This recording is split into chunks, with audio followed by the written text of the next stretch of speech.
Mcafee, Mike Probozzi in the Money Players Podcast, Derby Prep previews, and we got a bunch of them. These are the final Derby preps. Well, sans the Lexington in another week, but this is the big weekend, the 100-pointers, and I got my buddy Nick Tammaro here to go over. We're going to start with the Wood Memorial, and this would be at Aqueduct on Saturday. Nick, welcome in for some more Derby coverage.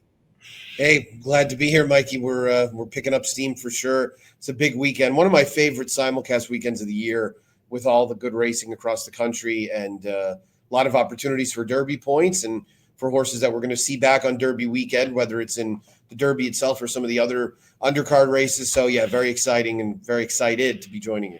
Yeah, huge weekend at Aqueduct. 13 races. They start at 12:10 on Saturday, but we're going to look at the Grade 2 Wood Memorial, Mount and 8th. Nick, full gate, 12 horses, and Mr. Baffert shows up with, I would think, the likely favorite here in Rodriguez. He drew the rail. He looks fast on paper compared to most of these. He got Mike Smith, and he's been sort of dragging him across the country for some of these second-tier type of horses. What's your thoughts on him?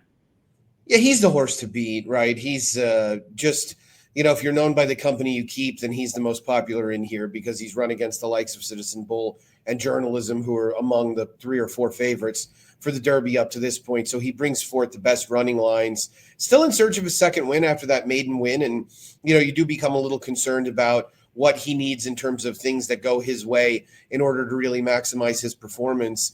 And I think he's going to get them here. That's what really makes him dangerous. Baffert has been sort of bizarrely good over the years, taking blinkers off. And that's what's being done with this Son of Authentic. But I also think that make no mistake, they're going to the lead. And I think based on his maiden win, it's clear to me that he's better when he gets the lead and he can dictate terms to everybody else. So you don't send this horse and Mike Smith over to rate, and they definitely didn't show up for Dirty Water Franks. So yeah. I think he's going to the lead. This is definitely going to give us a little bit more of a form line on the Journalisms, the Barnes of the world. I'm not sure about him. The fact that his best race was with Lasix, some of these races now, he might just be facing the better ones, and they certainly do look that way on paper. But this is no easy spot here. Mount and 8th, I do think he probably will be overbet here. He would be a horse that I probably would be against in this spot, but he's definitely going to put a line on Manny, especially given his performance. And this should be, I think, the first race of these major preps to go. So he's definitely going to give us a form line on several. Yeah, no question about it. I mean, look, this will happen about 2.5 hours before the Santa Anita Derby, but it'll give us some insight into what those horses look like. It's so tough to gauge like what exactly goes on in some of these tiny fields where Baffert has multiple horses. Mm-hmm. He has all the speed types.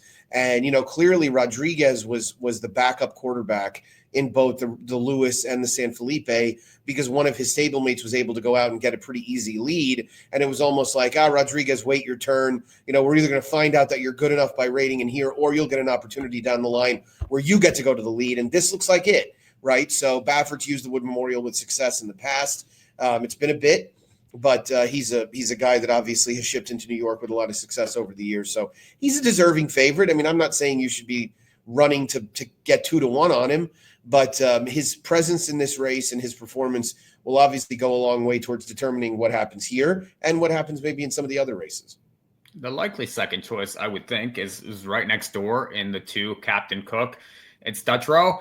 A couple nice wins, nice maiden win. That was in the slop on December the 28th. Came back in the Withers, was able to rate in there, and really never looked a loser to my eye. That was going a mile and 8th. Has taken some time since then, is working well. I favor him in this race. I do think that he, for me, is the horse to beat. What do you think?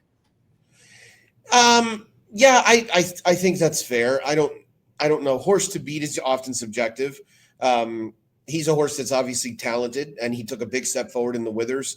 He sort of legitimized the Withers as a Derby prep.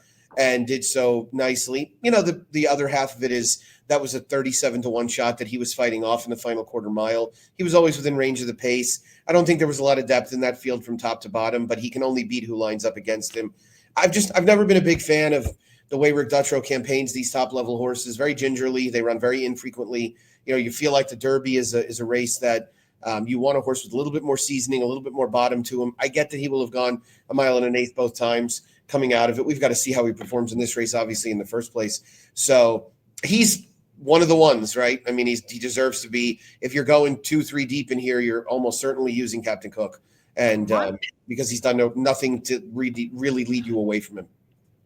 My thought with him, the one thing I do like with him is that the maiden win was 7 furlongs, but he was speedy there. I mean, basically caught a flyer out of the gate and was able to, kind of be close to a fast pace, but still finish. And then last time they were slow early, and he seemed to be able to switch off and then was nicely able to kick in when he was supposed to. Now, again, like you said, you're not sure what's behind him, but I just like the progression. I like that he was able to stretch out. I know he's a practical joke, and that's sort of an issue for these types of races, but I just visually, I liked what I saw. It's a matter of can he step up?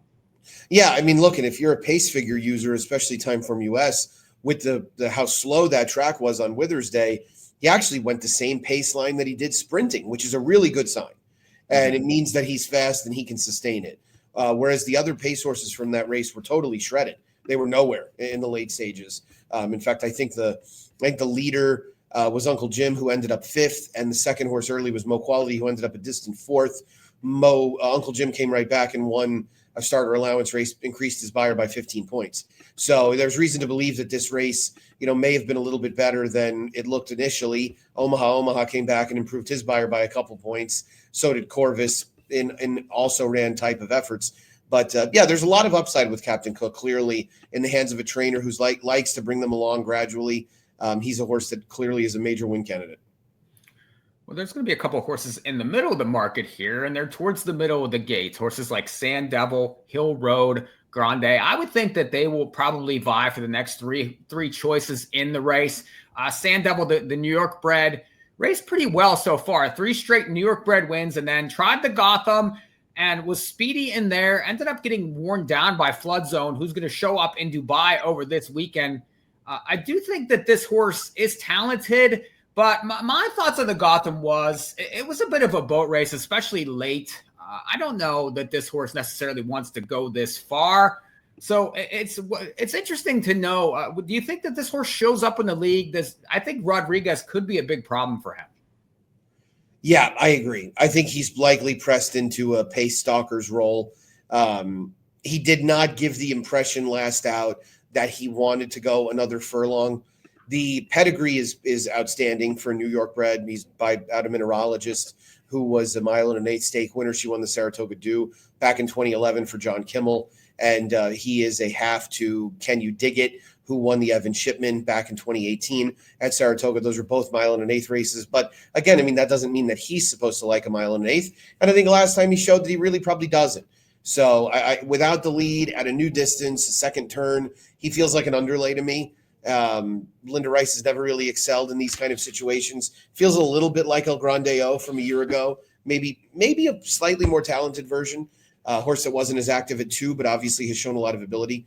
So, not one that really I take at a short-ish number, but there's going to be plenty of people who do because they like that he can be forwardly placed, and he'll be at least a square price.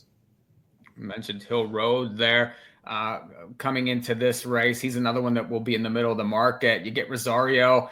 He's a closer for Chad Brown. Closed pretty well. Was one of the few horses that actually closed in that Breeders' Cup Juvenile, and then showed up in the Tampa Derby and got stuck behind a pace that really did not suit him. He needs points to get in. He's probably going to be from way back. He's going to get some pace to run into, though. What do you rate his chances? Yeah, I think he's got a serious shot to get a big share of this. And I thought, as you said, I think his juvenile was solid. I think he ran when everybody was completely spent. And I think his close was a little overrated. But I do think he ran well, all things considered. And I thought he ran fine at Tampa as well. There was not much pace on that day either. So this is a horse that's really been deserving of getting into a spot where he has some tempo to run into. Joel Rosario feels like an ideal fit, a guy who's at his most comfortable off the pace. So I think this horse is a major contender, and I would expect him to be one of the horses that you use in a multi-race bet. Pletcher brings Grande in. 2 straight wins, won a maiden at Gulfstream, then a mount an 8th race where he beat Jimmy's Dailies and Indecisiveness. Now, those 2 really didn't show up very well in the Florida Derby this past weekend. It's a Pletcher, it's a Curlin, always dangerous, but he's probably going to have to improve.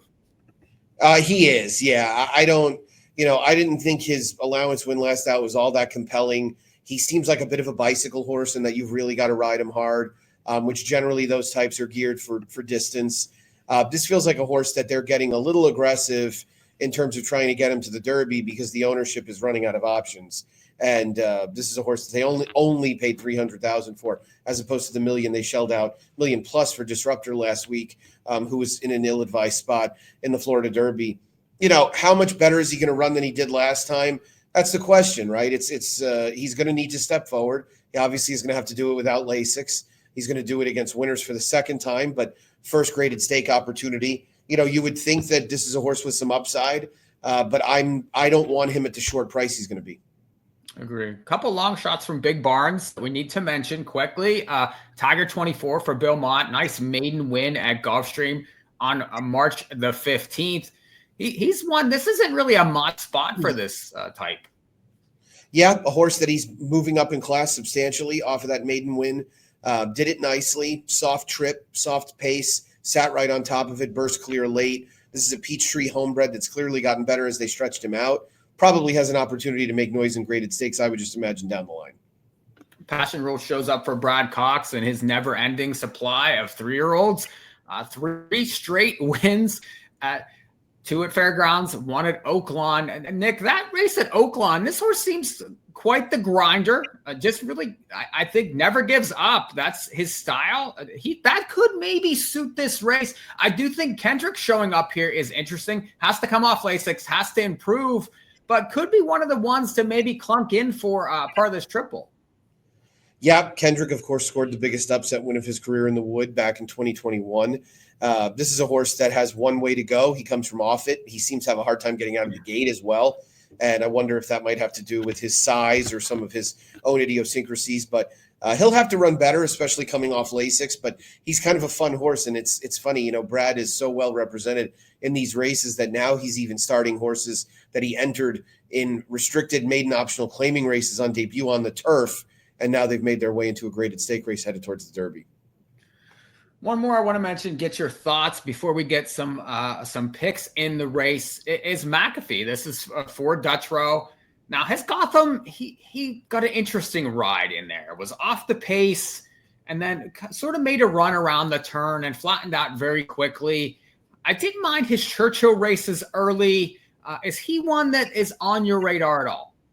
Yeah, live long shot for sure. Improving pattern, speed figure wise. Feels like a horse who shouldn't struggle with the distance. Cloud Computing, of course, won the Preakness, finished second or third, I think, in the Wood Memorial prior to that. So this is a horse who I do think is a little bit dangerous out of an Uncle Mo mare. And the fact that Dutrow is willing to run him back in here, I think, is a very good sign. So this is a horse who I think could get a share of this. He'll be a relatively big price as well. And I don't mind Eric Cancel getting on because what that means is that they're going to take back and settle. And Cancel is an off-the-pace guy. He's much more comfortable in that spot. And I think with this outside post, with the amount of speed to his inside, that really rates to be the best kind of trip for him. Well, before we give picks for the race, we want to tell you that all these Derby prep videos that we're going to do for this weekend are brought to you by twinspires.com. And we're highlighting Twin Spires contest. Plenty of feeders that are going into the weekend. Big contest for KDBC qualifying seats. There's a big $800 Bluegrass KDBC qualifier on Saturday, but you can jump in early in the week to try to get into that big contest with feeders at Tampa, Mahoning Valley, Charlestown. There's a Friday contest at Keeneland. So everybody looking towards the KDBC there on Derby Day. Twin Spires also offering a chance to play the Grade 1 Gamble, and that's next weekend at Keeneland. So check out Twin Spires for these contests. not just on the weekends, but every day. Okay, Nick, final thoughts here. Who are you picking in this Wood Memorial? Pretty wide open, full gate. All these horses need points. Where you at? Yeah, I mean, I think for a value play, I'd pick Hill Road and hope that there's going to be a little pace on, that somebody goes out and battles with Rodriguez, quickens this thing up early. He'll be the best price of the contenders for me, but I certainly believe that he or Captain Cook or Rodriguez are all certainly capable of winning.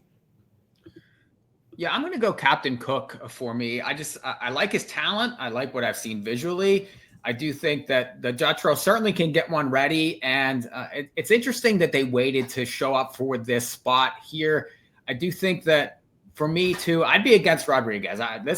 Would be the spot that I would want to try to be against him. And some of these Wood Memorials have blown up recently with huge prices and long shots. So you could definitely take shots in the Wood here. There's some horses that certainly have plenty of upside and could improve, but I'm going to lean on Captain Cook on Saturday. Well, Nick, another Derby prep to lead us into Kentucky. We're certainly going to cover a bunch this weekend, but this Wood Memorial figures to be a pretty lively one.